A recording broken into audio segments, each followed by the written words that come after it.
आज हूँ संडे। आज आम घर को आसी छोट छोट पोहला माछ।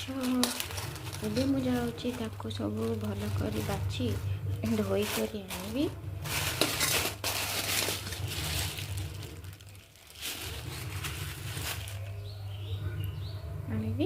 ତାପରେ କରିବି ତାକୁ ରୋଷେଇ। ଏବେ ମୁଁ ମାଛ ସବୁ କାଟିକି ତାକୁ ଭଲକି ଧୋଇକି ହଳଦୀ ଲୁଣରେ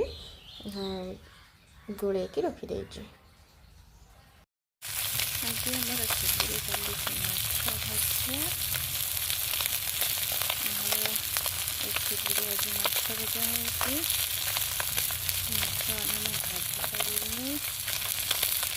ଯେମିତି ମାଛ ଭଜା ଚୁଲିରେ ତ ଆମର ସବୁବେଳେ ଗ୍ୟାସ୍ରେ କରାଯାଏ।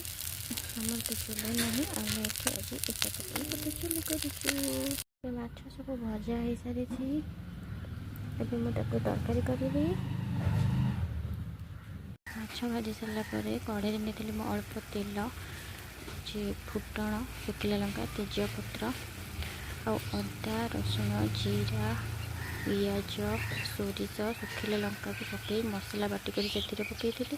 ଆଉ ସେଥିରେ ମୁଁ ପକାଇଥିଲି କଞ୍ଚା ଟମାଟୋ, ତାପରେ ହଳଦୀ ଗୁଣ୍ଡ, ଲୁଣ, ଲଙ୍କା ଗୁଣ୍ଡ ପକାଇ ଏବେ ମୁଁ ମସଲା କଷୁଛି। ଦେଖନ୍ତୁ ମସଲାର କଲର୍ ବି ଭଲ ଆସୁଛି ଆଉ ମସଲା ଗୁଡ଼ା ବାସ୍ନା ହେଉଛି। ମସଲା ଏବେ ହେଇଗଲାଣି, ସେଥିରେ ମୁଁ ଦେଇଛି ଅଳ୍ପ ପାଣି। ଆମ୍ବୁଲ ପକାଇବା। ପାଣି ଦେଇଥିଲେ ଏବେ ସେ ଭଲ ଭାବରେ ଫୁଟି ଆସିଲାଣି। ସେଥିରେ ମୁଁ ଭଜା ମାଛ ସବୁ ପକାଇ ଦେଉଛି।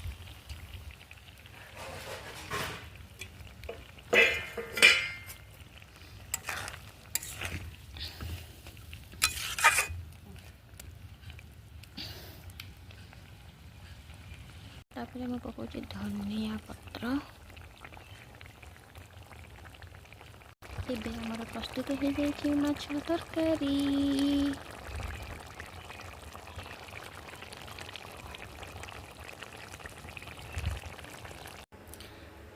ଭାତ, ମାଛ ତରକାରୀ, କଦଳୀ ଭଜା, ଦହି, ସେଣୁ ଆମ୍ବୁଲ ଚକଡ଼ା।